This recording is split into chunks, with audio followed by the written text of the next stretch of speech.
Mesdames, Messieurs, bonjour. Merci de rester fidèles à Radio Sénégal. 19h au micro, François-Xavier Thiaw. Les titres de cette édition, une délégation gouvernementale à Kédougou suite à l'incident qui a provoqué la mort d'un orpailleur hier. Le ministre de l'Intérieur et son collègue du budget font route vers Saraya. Déjà, les deux douaniers mis en cause sont arrêtés. Une information judiciaire ouverte. Sur place à Kédougou, le calme est revenu après les manifestations de colère de ce matin. Notre correspondant Famahan Dembélé sera en direct dès le début de ce journal. 28 milliards de francs CFA seront débloqués pour soutenir l'élevage familial au Sénégal. C'est une annonce du ministre Aminata Mbengue Ndiaye ce matin. C'était au cours d'une rencontre de l'association des éleveurs traditionnels. Dans la deuxième partie du journal Les Sports avec Bassirou Silla, notre dossier du jour porte sur la Saint-Valentin, la fête des amoureux. Et puis en fin d'édition, la revue de la presse signée Rona Diouf. Radio Sénégal, l'info en toute responsabilité. François-Xavier Thiaw. Bienvenue à toutes et à tous. Le calme est donc revenu à Kédougou après les manifestations de colère de ce matin. D'ailleurs, une délégation gouvernementale est arrivée dans la ville en milieu d'après-midi. Les ministres de l'Intérieur et du Budget sont attendus à Saraya s'ils ne sont déjà arrivés sur place. Famahan Dembélé, bonsoir. Bonsoir François-Xavier Thiaw. Oui, quels sont les derniers développements de cette affaire? Oui, il faut dire que François-Xavier Thiaw, que le calme est venu partout, de Kédougou à Saraya en passant par Khosanto.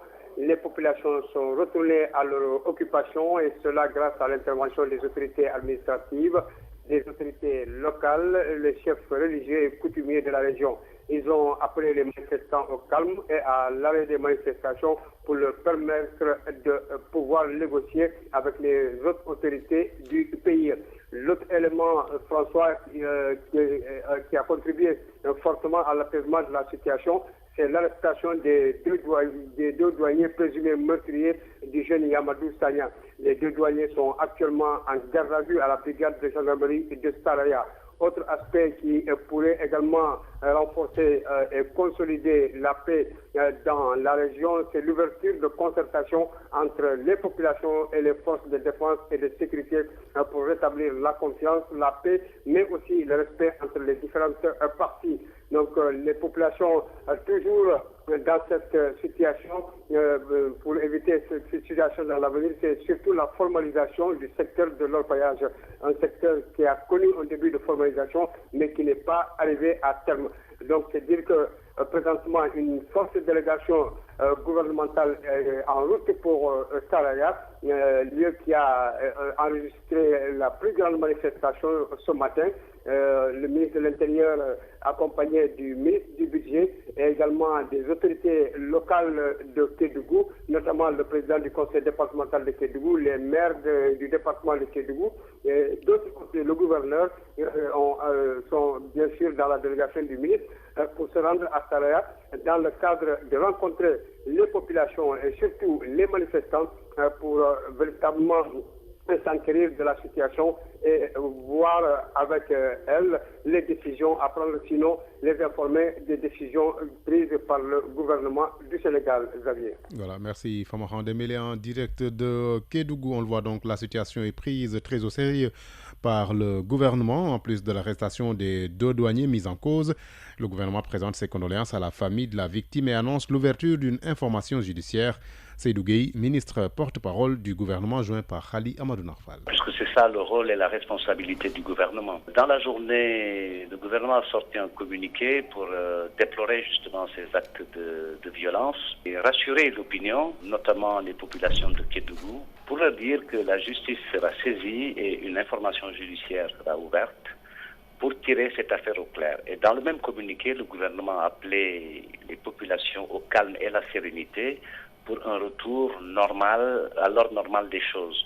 Je pense que ce sont des incidents que le gouvernement déplore sans aucune autre forme, puisque de notre point de vue, les contrôles peuvent être faits, mais ça doit être fait dans le respect de la loi et dans le respect de l'esprit citoyen et civique. Maintenant, quand un accident comme ça arrive et qui occasionne la mort d'un homme, on ne peut que le déplorer et le gouvernement également, dans son communiqué, présenter ses condoléances et rassurer toute l'opinion pour lui dire qu'effectivement la justice fera son travail et justice sera rendue. Seydou Gueye, ministre porte-parole du gouvernement, son collègue des mines et de l'industrie s'est également prononcé ce matin sur la situation, notamment sur l'orpaillage traditionnel à Kédougou. Aly Ngouille Ndiaye annonce des mesures pour assainir le secteur. Le voici au micro de Dior Ndiaye Cissé. Nous avons effectivement appris cet incident hier quand je suis revenu d'un voyage accompagnant le chef de l'État. On est sorti de l'aéroport vers 23h. Nous n'avons pas eu l'occasion, malheureusement, ce matin d'avoir toutes les informations sur ce dossier. Mais je sais que l'orpaillage, c'est effectivement un problème. Nous avons, depuis 2012, essayé de trouver des solutions parce que ça se faisait de manière anarchique. Vous savez, ça pose toujours un problème quand des investisseurs étrangers viennent se voir attribuer par des voies légales des terrains pour faire de la prospection. Et une fois qu'ils trouvent de voir les populations venir faire de l'orpaillage, ça pose problème. Mais nous avons quand même depuis 2012-2013 négocié avec ces sociétés minières pour avoir des couloirs d'orpaillage, qu'on puisse maintenant identifier qui est orpailleur et qui ne l'est pas. Donc on est dans ce processus-là, on a encore peut-être du chemin à faire, mais je pense que cette situation est encore sous contrôle par le gouverneur et les autorités administratives qui sont sur place, mais nous certainement trouverons une solution avec les orpailleurs et ensemble également avec les sociétés minières pour qu'on puisse très rapidement dépasser ce problème. Aly Ngouille Ndiaye, ministre des Mines et de l'Industrie, c'était ce matin à l'occasion d'une visite à la Sodida. À cette occasion, justement, Aly Ngouille Ndiaye a annoncé que 125 entreprises du domaine industriel de Dakar seront délocalisées au pôle urbain de Diamniadio. Il a profité de l'occasion pour échanger avec les industriels et dresser les perspectives de l'industrie sénégalaise. Dior Ndiaye Cissé. Le domaine de la Sodida est devenu exigu pour les entreprises. Le site est en état de délabrement, avancé par le président de l'Union des entreprises du domaine industriel de Dakar. La visite de la Sodida par le ministre de tutelle, une façon d'évaluer le site au-delà de son potentiel et prendre la juste mesure de l'urgence pour venir en aide à l'industrie sénégalaise. Aristide Adediran, président de l'Union des entreprises du domaine industriel de Dakar. Nous avons visité un certain nombre d'entreprises qui ouvraient un certain nombre de difficultés, mais également des entreprises symboles de succès. Nous venons de voir un projet proposé par la PROSI. Le même projet le sera pour le domaine industriel de Dakar. Grâce à ce projet de réalisation de la zone industrielle de la ZIR-REIAS, 125 entreprises de la société de gestion du domaine industriel Sodida seront délogées au pôle urbain de Diamniadio. Aly Ngouille Ndiaye, ministre des Mines et de l'Industrie. Ici, c'est difficile de séparer l'habitat et l'industrie. Ensuite, il y a l'occupation des mécaniciens et autres sur les rues qui cause quand même de sérieux problèmes. Nous sommes venus aujourd'hui constater avec eux, après avoir travaillé avec le regroupement depuis quelques mois maintenant, pour voir comment les aider à loger, c'est ce qu'ils veulent carrément quitter. Et deuxièmement, loger, c'est ce qu'ils veulent aujourd'hui, des abris pour leurs succursales et autres. L'agence d'aménagement et de promotion des sites industriels, APROSI, a été créée en 2000 et a pour mission de compléter le dispositif de développement du secteur industriel mis en place par l'État du Sénégal. Radio Sénégal. Radio Sénégal sur l'ensemble de son réseau synchronisé à 19h08. L'adaptation et la transformation de l'élevage familial ainsi que les défis de l'espace sont au cœur de la 4e table ronde de l'APES ouverte ce matin à Dakar. L'APES est une association d'éleveurs liée à la tradition. Elle existe dans 13 pays d'Afrique de l'Ouest et du Centre. Cette rencontre est une occasion pour Madame le ministre de l'Élevage et des Productions Animales de révéler que 28 milliards de francs CFA seront débloqués au Sénégal pour soutenir l'élevage familial. Voici Aminata Mbengue Ndiaye au micro de Mariama Mané. J'apprécie hautement votre option stratégique de faire de l'exploitation familiale pastorale et agro-pastorale le socle de votre intervention pour la poursuite des objectifs fixés par votre organisation pour renforcer la résilience de vos membres et assurer leur insertion dans le tissu économique, social et culturel de votre espace d'intervention. Le chef de l'État du Sénégal accorde un intérêt tout particulier à l'élevage qu'il considère comme un des leviers majeurs sur lesquels notre pays doit s'appuyer pour assurer son développement économique et social. 4 grands projets de soutien à l'élevage familial dans le plan d'action prioritaire du plan Sénégal émergent pour un montant global de 28 milliards de francs CFA. Le renforcement des ressources humaines du ministère avec un recrutement massif de 250 agents, parmi lesquels des docteurs vétérinaires, des ingénieurs des travaux d'élevage, des agents techniques d'élevage, des ingénieurs agronomes et d'autres types de personnel dont le ministère avait besoin. Avec votre organisation modèle et votre engagement de tous les jours en faveur du développement de l'élevage et de la promotion socio-économique de ses membres, il est du devoir des pouvoirs publics dans les 13 pays où l'APES est présente de vous soutenir, de vous associer à la réflexion, à l'action et à l'évaluation de nos politiques de développement économique et social pour lesquelles l'élevage devrait fortement contribuer, notamment pour ce qui concerne la couverture des besoins alimentaires de nos populations, notamment en viande et en lait. Aminata Mbengue Ndiaye, ministre de l'élevage et des productions animales.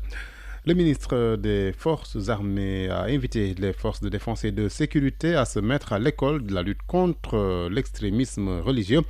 Augustin Tine présidait ce matin à Dakar le séminaire international sur la radicalisation religieuse des jeunes. Jean-Baptiste Boukopsane. En se donnant rendez-vous à l'école des officiers de la gendarmerie nationale à Dakar, les élèves officiers des républiques de la Côte d'Ivoire, du Mali, du Maroc, de la France et du Sénégal veulent se mettre à l'étude du radicalisme religieux. Le général de division au commandant de la gendarmerie et directeur de la justice militaire, Meïssa Niang, de leur dire. Aujourd'hui, le terrorisme ne s'importe plus, ni ne s'exporte, mais il est fait maison. Chaque contrée ou région a ses enfants extrémistes. Telle est la stratégie convoquée par l'autre camp pour une meilleure propagation de la peur.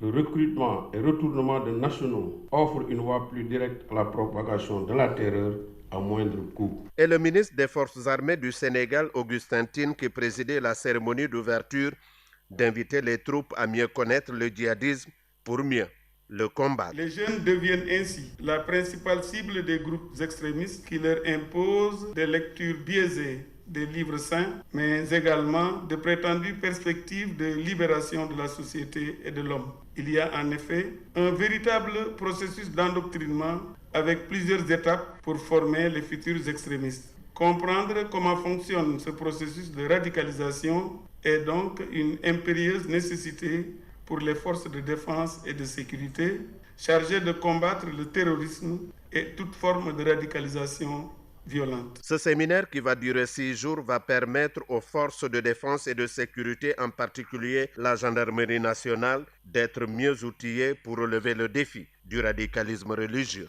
Jean-Baptiste Boukop Sané, Matam compte 9 cas de lèpre, dont 2 enregistrés en 2016. Une maladie donc peu fréquente dans cette région malgré l'absence de dépistage. La région de Matam a célébré hier la journée mondiale de lutte contre la lèpre à Liountal. C'est une maladie très peu répandue dans la région de Matam. La lèpre n'affecte que 9 personnes, dont 2 nouveaux cas recensés en 2016. Docteur Niensek, médecin-chef du district sanitaire de Matam. Actuellement, le nombre de malades qui a été suivi pour l'année 2016, c'est au total 9 malades, dont 2 nouveaux qui sont sous traitement. Ça peut être lié peut-être au fait qu'on n'y pense pas, on ne dépiste pas, ou bien que la population aussi n'est pas sensibilisée et que voilà, ça peut être multifactoriel, mais en tout cas on n'a pas beaucoup de cas. Pour une meilleure prise en charge des malades, le chef du service régional de l'action sociale demande la mise en œuvre à Matam du programme d'appui aux personnes affectées par la lèpre et leurs familles. Depuis quelques années, ces programmes étaient orientés au niveau des villages de reclassement social. Du moment que Matam n'en dispose pas, l'essentiel des financements était orienté vers ces villages-là. Maintenant, du moment que Matam a déjà identifié ces cas, on nous a demandé d'orienter ces personnes-là, de les organiser pour qu'on puisse les financer, comme on le fait également avec les personnes des villages de reclassement social. Les autorités administratives de la région ont plaidé pour l'enrôlement des personnes atteintes de lèpre dans les mutuelles de santé. Elles invitent aussi les populations à bannir la stigmatisation envers ces malades. Aluntal, Matam, pour Radio Sénégal. Radio Sénégal, les sports. À 19h14, nous accueillons dans ce studio Bassirou Silla pour la page des sports en attraction du football avec la Coupe de la Ligue. Bassirou.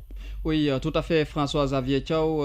La Coupe de la Ligue qui en est au 16e de finale avec cet après-midi la qualification de Dakar Sacré-Cœur devant Ndarguetch 2-1. Le second match devant opposer Renaissance de Dakar et Djaraf à la mi-temps. C'est le Djaraf qui menait 1-0. Abi Diallo, vous êtes en direct du stade de Demba Diop. Qu'en est-il de cette rencontre? Voilà, Bassirou Silla, le Jahab de Dakar amène devant la Renaissance de Dakar par 4 buts à 0. Des buts inscrits à la 21e, 50e, 51e minute et 86e minute. Alors le dernier but de Daoud Laïdjemé, un très beau but sur un corner. Il a compté la vigilance du gardien de la Renaissance de Dakar, Mohamed Sall. Alors, vous le disiez tout à l'heure, le premier match de Dakar à Sacré-Cœur qui a battu Ndarguet par 2 buts à 1. Alors, des buts de Alassane Ndao et Adam Wade. Pourtant, Ndarguet avait ouvert le score à la 6e minute de jeu, mais malheureusement pour eux, Dakar Sacré-Cœur est revenu au score à la 14e minute pour mettre un autre but vers les 94e minutes. Et donc la liste des équipes qualifiées pour le compte du deuxième tour, il s'agit de NTB, Gambar, Tengue FC, Gorée, Africa Promo Foot, Casasport, Port Autonome de Dakar, Union Sportive de Ouakam, Stade de Mbour, Guédiawaye Football Club, Sonacos, Génération Foot, AS Douane, Dakar Sacré-Cœur et peut-être le Jaraaf de Dakar qui fait face à la Renaissance de Dakar à Bassirou Silla. Merci beaucoup Abidjalo pour ces informations. Nous allons maintenant parler de 8e de finale de la Ligue des Champions dans quelques instants au Parc des Princes. Le Paris Saint-Germain va accueillir le FC Barcelone à Lisbonne. Le Benfica va recevoir le Borussia Dortmund. Suite et fin de la phase aller des 8e de finale de la Champions League demain avec le Real de Madrid qui joue Naples à Bernabeu et le Bayern de Munich qui fera face aux Gunners d'Arsenal. Et puis les Lions locaux du basket en préparation depuis hier au Stadium Marius Ndiaye pour participer au tournoi de la zone 2 qualificatif à l'Afrobasket 2017 du Congo-Brazzaville. Ce tournoi de la zone 2 se joue à l'aller à Bamako les 17, 18 et 19 mars et au retour à Dakar les 24, 25 et 26 mars. Il réunit ce tournoi le Sénégal, le Mali et la Guinée-Conakry. À l'issue du tournoi, 2 équipes vont se qualifier à l'Afrobasket 2017 de Brazzaville. Je rappelle qu'un groupe de 14 joueurs locaux participe à ce tournoi. Ils s'entraînent sous la direction du sélectionneur national adjoint Dame Diouf qui seconde le titulaire, l'Espagnol Porfirio Fisac. Et nous terminons cette page des sports avec la 3e édition du tournoi de football doté de la coupe du directeur général de la police nationale. La finale va se jouer ce samedi au stade Alassane Djigo de Pikine. Elle va opposer l'équipe du groupement mobile d'intervention, le GMI, dirigé par le commissaire de police divisionnaire de classe exceptionnelle Amadou Amadi Lam, à la direction de la sécurité publique dirigée par le commissaire divisionnaire de classe exceptionnelle Abdoulaye Diop. Il faut rappeler qu'en levée de rideau, les directeurs et chefs de service de la police vont affronter les anciennes gloires de la police, les anciennes gloires qui seront coachés par Amsata Ndiaye et qui auront comme capitaine Cheikh Ndiaye et entre autres joueurs Tassirou Diallo, Blexis, Diahougaï, Abdou Ndiaye et Mbaïna, François-Xavier Thiaw. Voilà, merci Bassirou Silla. Le dossier genre de la rédaction. Eh bien, notre dossier du jour est consacré à la Saint-Valentin, la fête des amoureux célébrée tous les 14 février. C'est une occasion pour les amoureux de s'offrir des cadeaux, de s'écrire des poèmes. Mais les Sénégalais apprécient diversement cet événement. Pour certains, il s'agit juste d'un événement commercial et qui ne mérite pas autant d'engagement ou autant d'engouement. Mais pour d'autres, la Saint-Valentin mérite d'être célébrée parce qu'il s'agit de l'amour. Aïssatou Sall.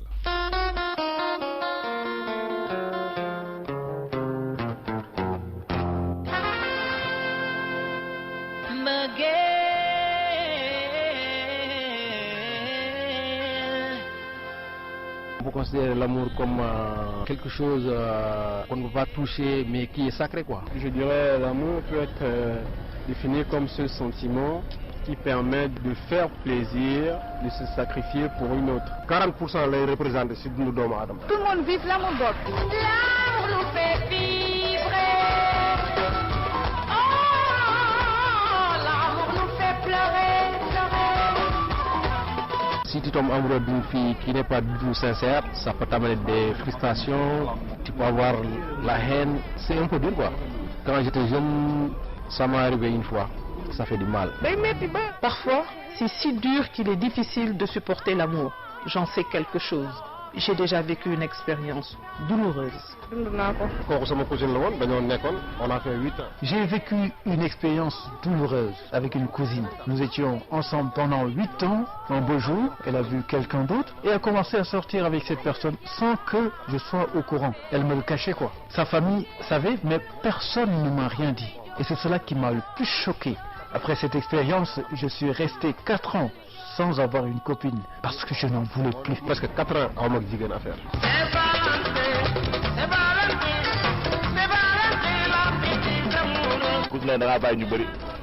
Aimer une personne, c'est sacré, donc cela mérite d'être fêté.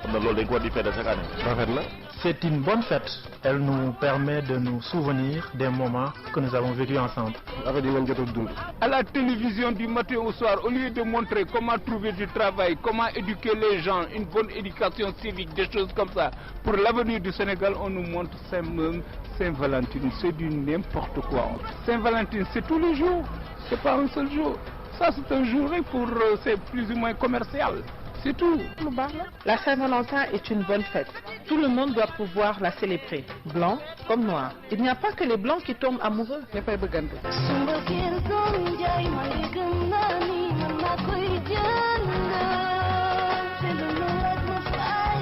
Préparer un repas plus ou moins copieux et préparer également des points essentiels. Essayer de ramasser également les problèmes qui sont derrière. Essayer de les résumer, trouver des solutions pour pouvoir repartir à zéro à partir de la nuit. J'ai déjà un cadeau à offrir pendant la nuit. J'ai préparé une très bonne lettre, n'est-ce pas, bourrée d'essence. J'ai préparé également une montre, très jolie montre, et des perles que je pense bien qu'ils feront plaisir à madame. Je vais m'habiller aux couleurs de la Saint-Valentin, le rouge et le noir. Puis, j'irai au restaurant avec mon copain. Nous allons manger, boire, échanger des cadeaux.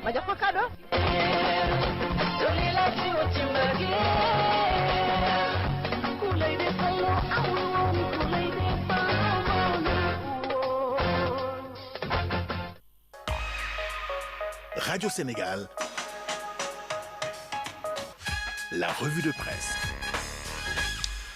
La revue de presse avec Arona Diouf. Menace, attaque, remontrance, le chef de l'État parle. Macky Sall qui est sorti de son silence et c'est encore constate, enquête des menaces. Le chef de l'État pour qui il faut que certains gens aillent chercher autre chose à faire que de dire des choses qu'ils ne maîtrisent pas. Ainsi par exemple note Babacar Wilane. Ainsi s'exprimait le président de la République réagissant à la polémique née de la panne de l'appareil de radiothérapie de l'hôpital Aristide Le Dantec. Alors, bien que le débat soit agité depuis plus d'une semaine, Macky Sall a attendu d'aller jusqu'à Dubaï, loin du pays, souligne enquête, pour se défouler sur une cible qu'il ne veut pas nommer. Mes confrères de Walf Quotidien qui nomment l'autre cible du chef de l'État, à savoir les militants et autres responsables de son parti, l'APR, qui se sont encore donné un spectacle. Et c'est pour dire, là estime l'analyste du quotidien de Front de Terre que malgré les nombreux coups que le chef de file de l'APR donne à la cloche, la récréation bat toujours son plein, mettant en exergue un leader inaudible dont personne, semble-t-il, estime Mame Birame Wathie n'a rien à faire de sa colère réelle ou feinte. Après ce qu'il qualifie de tempête, le journal L'Observateur revient ce matin sur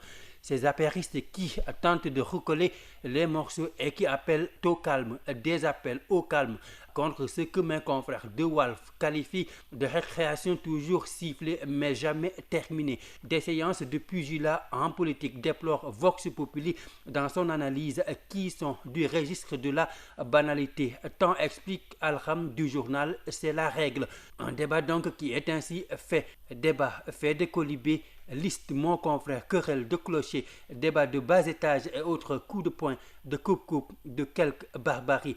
Et c'est le plus poignant parce qu'il s'agit le plus souvent du parti au pouvoir. Compétition dans la compétition. Du coup, pour truster les positions d'accaparement et de prédation des ressources qui mettent à l'abri jusqu'à sa descendance, certains ne réchignent pas à marcher à survox sur des cadavres. Seulement prévient enfin mon confrère biétiste, les raccourcis ne sont pas souvent les chemins les plus propres. Et puis les amoureux à l'honneur aujourd'hui, ce 14 février, commémorant la Saint-Valentin, considérée comme la fête des amoureux. La Saint-Valentin célèbre également, écrit l'As, l'amitié, un jour qui symbolise le renouvellement de l'engagement des tourtereaux qui en profitent pour se faire des cadeaux. Saint-Valentin, des ignorances, Saint-Valentin, des sentimentaux, l'amour dans toutes ses facettes dans les colonnes de vos journaux aujourd'hui. La Tribune également qui s'intéresse au sujet dans son spécial 2 pages revient sur cette fête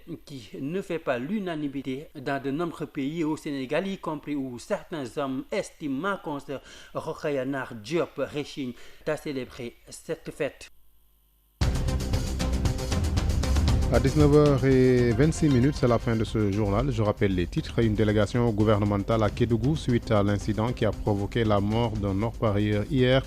Le ministre de l'Intérieur et son collègue du budget font route vers Saraya. Déjà, les 2 douaniers mis en cause sont arrêtés. Une information judiciaire ouverte.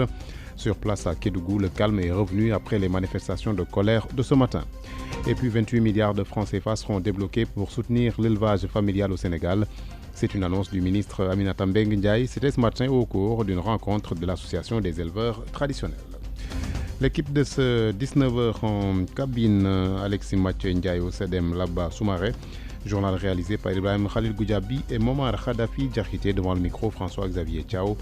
Merci de votre fidélité à Radio Sénégal. Bonne soirée à toutes et à tous.